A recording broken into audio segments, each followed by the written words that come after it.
My girlfriend said, "I don't date broke boys, level up or I'm gone." After I lost my job, I said, "Bye then." She didn't know about my inheritance. She found out when she saw my new penthouse on Instagram. Her "I miss us" text was screenshots gold. I, 27 male, got laid off from my marketing job 3 weeks ago. Company restructuring, whole department got axed. Not gonna lie, it sucked. But what sucked more was my girlfriend's reaction. Brianna, 25, and I had been together for 2 years. Thought we were solid. We talked about moving in together, maybe getting engaged next year. I was saving up for a nice ring and everything. The day I got laid off, I called her immediately. Needed support, you know? Her response? "Oh, so, what are you gonna do about rent?" Not "Are you okay?" Not "That sucks, babe." Just straight to the money talk. I explained I had savings, unemployment would kick in, and I'd already started applying for new positions. She went quiet, then said we should talk in person. Met her at her place that evening. She'd done her full face of makeup, wearing the designer dress I'd bought her for her birthday. Sat me down like she was about to fire me too. "Look, I'm gonna be real with you. I don't date broke boys. This isn't working for me." I actually laughed. Thought she was joking. She wasn't. I have standards. I need a man who can provide, who's ambitious. You losing your job shows me you're not that guy. Level up or I'm gone. She actually said the nail polish emoji out loud, like nail polish emoji. I asked if she was serious. 2 years together and she's dumping me over a layoff that happened 8 hours ago? It's not just the job, it's what it represents. You're content with being average. I need someone who matches my energy. Her energy? Girl worked part-time at her dad's real estate office answering phones. But okay. "So that's it?" I asked. "Unless you can guarantee you'll have a better job within a week, yeah. I'm not trying to date someone unemployed. That's embarrassing." Here's the thing. 3 months ago my grandmother passed. Sweetest woman ever, basically raised me after my parents died in a car accident when I was 10. She left me her house and some money. Nothing crazy. About $275,000 after taxes and selling the house. I hadn't told Brianna because we were still settling the estate, and honestly, I wanted to be smart about it. Planned to use it for a down payment on a place, invest the rest. But sitting there listening to her talk about how I'm not ambitious enough while she's never worked a full week in her life? "Nah. Bye then," I said. She blinked. "Excuse me? You said level up or you're gone, so, bye." "You're not gonna fight for us? Fight for someone who dumps me the day I lose my job? Nah, I'm good." I left. She texted me an hour later. "So you're really just giving up? Wow, I was right about you." Blocked her number. Spent the next week grieving both my job and the relationship. But you know what? The relief hit different. No more expensive dinner she'd insist on but never offer to pay for. No more surprise designer items she'd buy with my credit card. No more listening to her complain about how her friends' boyfriends took them to better vacation spots. 2 weeks later, the inheritance finalized. I did something maybe irresponsible, but definitely therapeutic. Used part of it to put a deposit on a sick penthouse downtown. Not crazy expensive, but nice. Floor-to-ceiling windows, doorman, the works. Figured I'd worked hard for years, saved responsibly, and grandma would want me to enjoy something nice while I job searched. Posted one photo on Instagram, just the view from my living room at sunset. Caption, "New chapter." My phone exploded within minutes. First was her best friend Keisha. "Wait, is this your place?" Then her cousin, "Breeze crying Rin, just so you know." Then came the text from an unknown number. She'd realized I blocked her. "Hey, I miss us. Can we talk?" Screenshot, gold. That was yesterday. Today's been interesting, but I'll save that for the update. Update 1, y'all. The entitlement escalation has been wild. So after the "I miss us" text, I didn't respond, just kept living life. Got 2 job interviews lined up, been hitting the gym, actually cooking instead of eating out constantly. Peace looked good on me. But Brianna? Girl lost her mind. Started with the love bombing texts from various numbers. "I made a mistake, baby. You know I was just stressed about my future. We can work through this. I saw you're doing well. I'm so proud of you." Proud? Of what? She didn't even know how I got the penthouse. That's when I realized she thought I'd somehow gotten a mega-paying job in 2 weeks. Her texts got more desperate. "Why are you ignoring me? This is really immature. I know you still love me. Stop being petty." My therapist says you're avoiding conflict resolution. Your therapist? Girl started therapy the week after we broke up? Sure. Then came Thursday.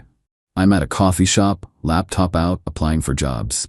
In walks Brianna with her whole squad, Keisha, her cousin Jade, and some girl I don't recognize. They accidentally sat at the table right next to mine. Loud conversation clearly meant for me. Girl, you deserve so much better anyway. He was lucky to have you. Honestly, ghosting is such small energy. I put my headphones on. They got louder. Finally, Brianna walks over. Full performance mode. Dew eyes, soft reaching for my arm. Can we please just talk? Like adults? We did talk. You said you don't date broke boys. I'm broke, remember. Unemployed. Embarrassing. I didn't mean it like that. You literally said those exact words. People say things when they're emotional. You can't just throw away 2 years over one conversation. You threw it away. I just accepted your decision. She tried to sit down. I closed my laptop. I have somewhere to be. Where? Another job interview? She said it sarcastically, like she didn't believe I was actually looking. Something like that. Left her standing there. Her friends immediately surrounded her as I walked out. Heard one of them say, "He's not worth it anyway, babe." That night, the real psycho came out. Created a whole Instagram story series. When you realize what you lost. A real woman admits her mistakes, praying for reconciliation and growth, each with a selfie of her crying. Crying. With perfect makeup that somehow didn't run. But here's where it gets good. Saturday morning, she shows up at my building. Don't know how she found it, but she's there in the lobby, arguing with the doorman. I'm his girlfriend, just call him. Doorman Rico is a real one. Calls me, "Mr. T, there's a young lady here claiming to be your girlfriend. Should I let her up?" Nope, not my girlfriend. Haven't dated anyone in weeks. Understood, sir. I watched from my window as security escorted her out. She made a scene. Full theatrics, crying, yelling about love, claiming I was holding her hostage emotionally. Even tried to duck past security to get to the elevators. 20 minutes later, her dad calls me. Her actual father. "Son, what's going on between you and Bree?" She's devastated. This man who'd maybe said 10 words to me in 2 years suddenly cares about my relationship? "Mr. Peterson, Brianna dumped me the day I lost my job. Said she doesn't date broke boys. I accepted her decision and moved on. She said you got some high-paying job and now you're being vindictive." "I'm unemployed, sir," just like she said was too embarrassing for her. "Then how'd you afford that penthouse?" "Respectfully, that's none of your business. Have a good day." He tried calling back 3 times. Didn't answer. Then Sunday happened. Oh, Sunday. I get a text from my ex-coworker Derek. "Yo, did you see what your ex posted on LinkedIn?" LinkedIn. This girl made a whole post about learning to forgive those who hurt us in their journey to success. And tagged my professional profile. The post went on about how she's proud of her ex-boyfriend for overcoming job loss and finding success, and how real love means supporting each other through transformations. On LinkedIn, where I'm trying to get a job. The comments were brutal. "This seems really inappropriate for LinkedIn. Ma'am, this is a professional platform. Yikes on bikes." She deleted it within hours, but screenshots live forever. Monday morning, I get a call from an unknown number. Almost didn't answer, but something told me to pick up. It was her mother. "We need to talk about you and Brianna." "All due respect, Mrs. Peterson, but no, we don't. She made a mistake. She's young. You're really going to throw away your future over pride?" She threw it away over money. I just respected her choice. You know she didn't mean it. And now that you're successful, I'm unemployed. Don't lie to me. We know about your new job, your penthouse. I don't have a new job. The penthouse is from my inheritance from my grandmother, the one who just died, which Brianna would know if she bothered to ask how I was doing instead of calling me broke. Silence. Inheritance? Yes. Not that it matters. She made it clear money was more important than our relationship. She got what she wanted, a chance to find someone who matches her energy. Leave me out of it. Hung up. But the best part? An hour later, Brianna posts on her Instagram story, "When people show you their true colors, believe them." The snake emoji. Like I'm the snake for checks notes, respecting her decision to dump me. Her flying monkeys started hitting up my DMs. "You're foul for not telling her about the money. She deserved to know, Playing games with someone's heart is sick. Didn't respond to any of them. But I did post my own story. Just a screenshot of her "I don't date broke boys" text with the caption, "This you?" My DMs exploded with laughing emojis from mutual friends who'd been staying quiet.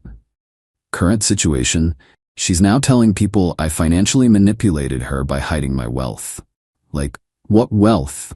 I got an inheritance after she dumped me. And even if I'd had it before, was I supposed to beg her to stay with my grandma's money? The same grandma whose funeral she couldn't attend because she had a nail appointment? The entitlement is astronomical. She really thought she could dump me for being broke, then come back when she thought I had money, and I'd just take her back? Stay tuned. Something tells me this isn't over. Girl's lost her mind, and I haven't even started posting about the new job interviews going well. Update 2. Okay, so, remember how I said this wasn't over?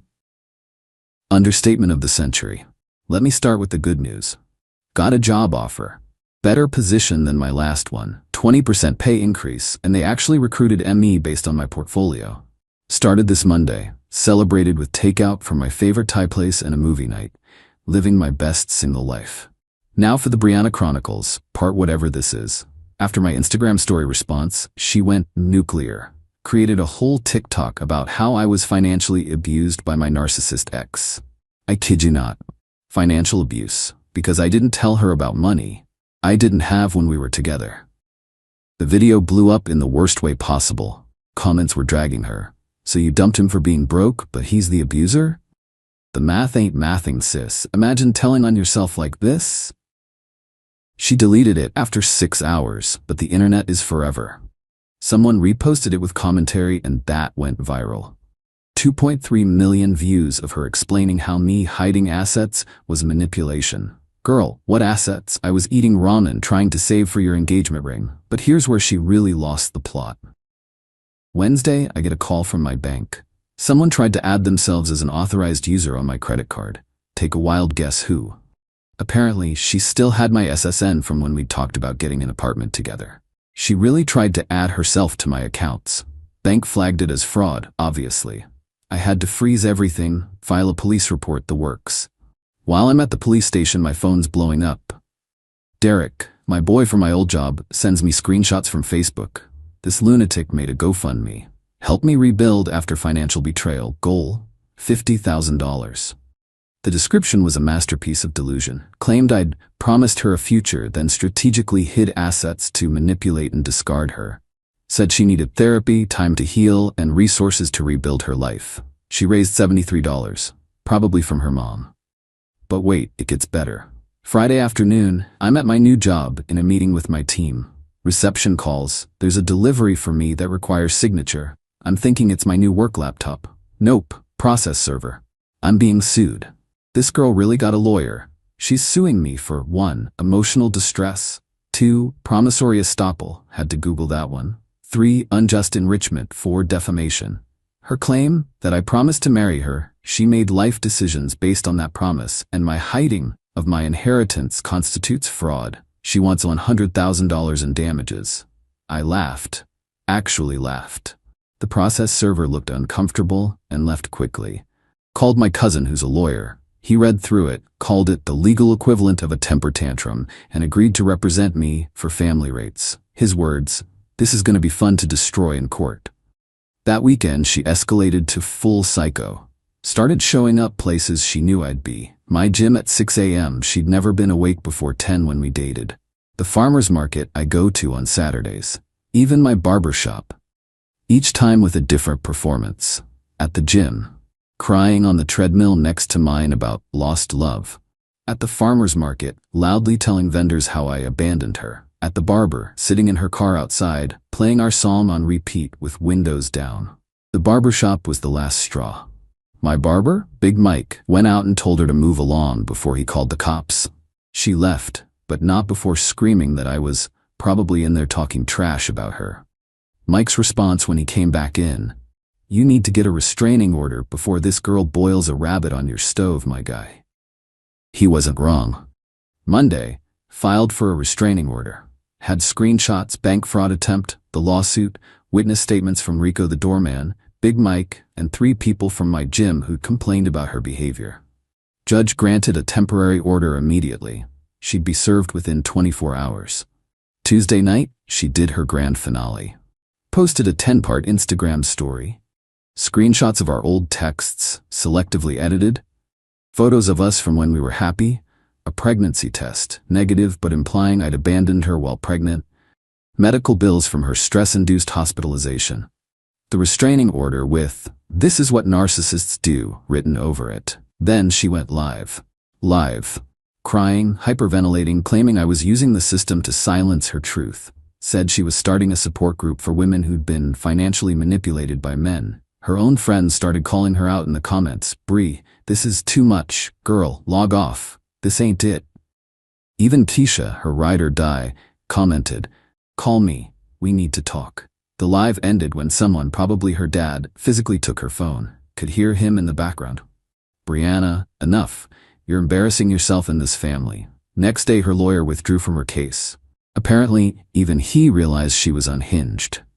My lawyer filed a countersuit for defamation, those TikToks and posts, attempted identity theft, the bank thing, harassment, intentional infliction of emotional distress. We're asking for $200,000. Not because I need it, but because she needs to learn that actions have consequences. Her dad called me again. This time, different energy. "I'm sorry, we're getting her help. Real help. Can you please drop the countersuit? We'll make sure she drops hers. Your daughter tried to steal my identity, stalked me, and publicly defamed me to millions of people. She needs consequences, not enabling." What will it take? A public apology admitting she lied, deletion of all posts about me, and a written agreement to never contact me again. Plus, she covers my legal fees. I'll talk to her.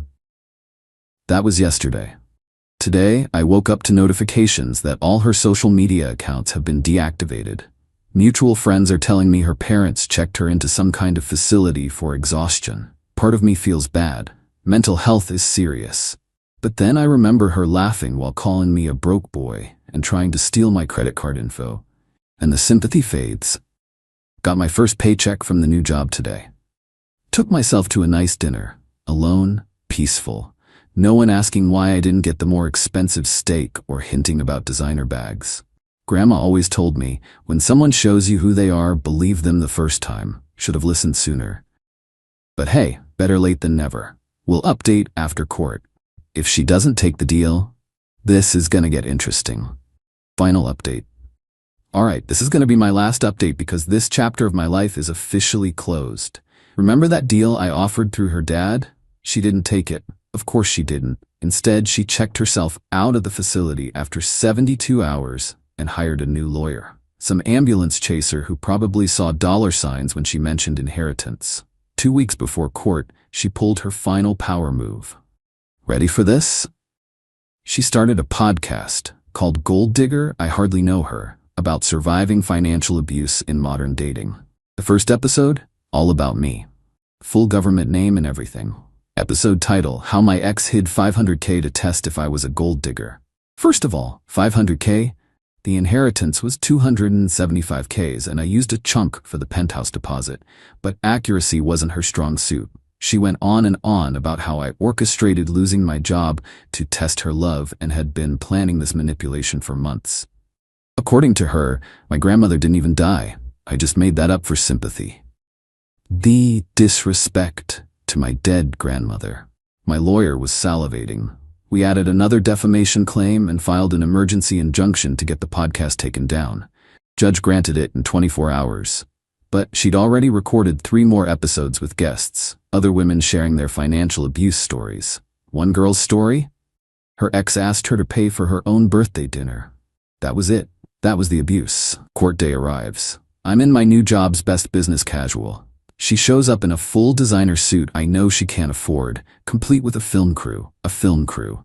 Apparently, she was documenting her journey for other survivors. Judge shut that down immediately. No cameras in court. Her lawyer's opening argument was something. Claimed I had a pattern of financial manipulation and used my grandmother's death as a cover story for my secret wealth. Said I deliberately got myself fired to test if Brianna was a real partner. My lawyer stood up, submitted into evidence. My termination letter showing I was part of a 40-person layoff. Death certificate for my grandmother. Bank records showing the inheritance came after the breakup. Her text saying, "I don't date broke boys." Screenshots of her attempting credit card fraud. The restraining order documentation. Transcripts from her podcast claiming my dead grandmother was fake. 163 screenshots of harassment across all platforms. But the crown jewel? Remember the pregnancy test from her Instagram story? My lawyer had subpoenaed her medical records.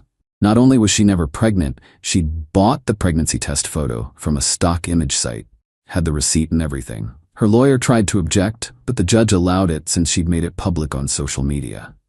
The judge looked at Brianna and said, "Young lady, did you seriously claim this man's deceased grandmother was fictional?" She started crying. "I was hurt. He lied to me." "About what? What lie did he tell?" He didn't tell me about the money. Money he didn't have when you ended the relationship. He should have told me it was coming." "Why? You'd already ended the relationship. Were you entitled to information about his finances after you broke up with him for being, in your words, broke?" She just cried harder. Her lawyer tried to salvage it, bringing up emotional distress and lost future earnings from what? The podcast that got shut down? Judge wasn't having it, dismissed her case with prejudice, meaning she can't refile. Then addressed my countersuit. "Miss Peterson, you've wasted this court's time with frivolous claims.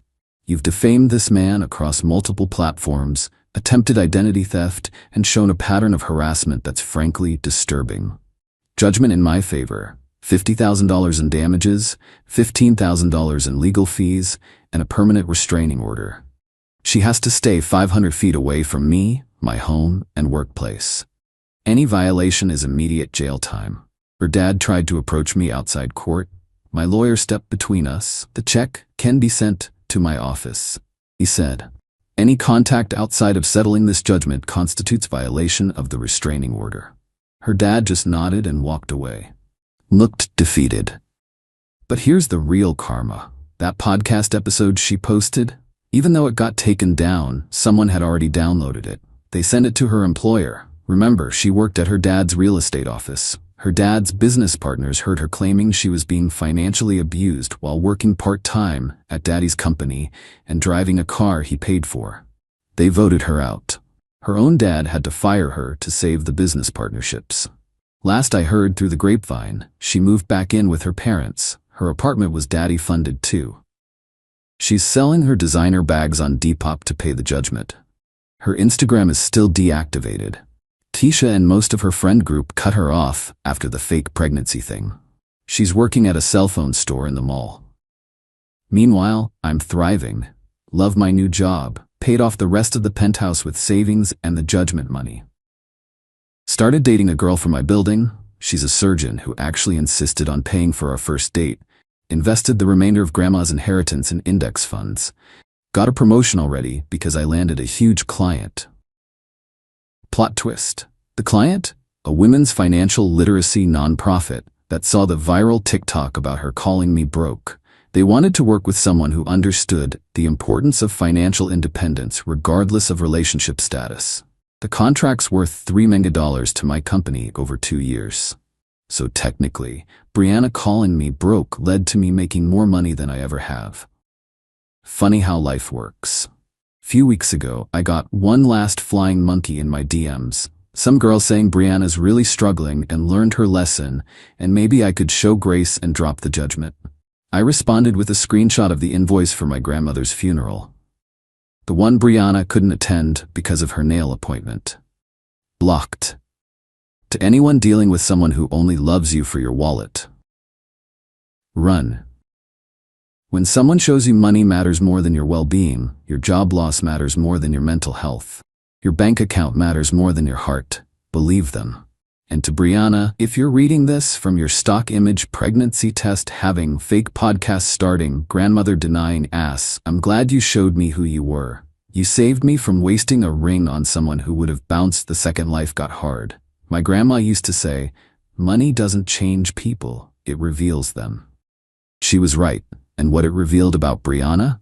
That she was never worth the ramen dinners I ate to save for her birthday gifts.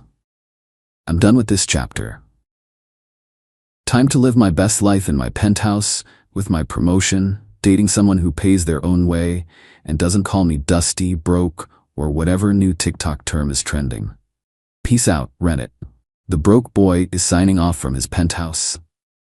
P.S. She tried making a YouTube channel last week about dating after financial trauma. It has 12 subscribers. 11 of them are her family members. The 12th is my lawyer keeping tabs for restraining order violations.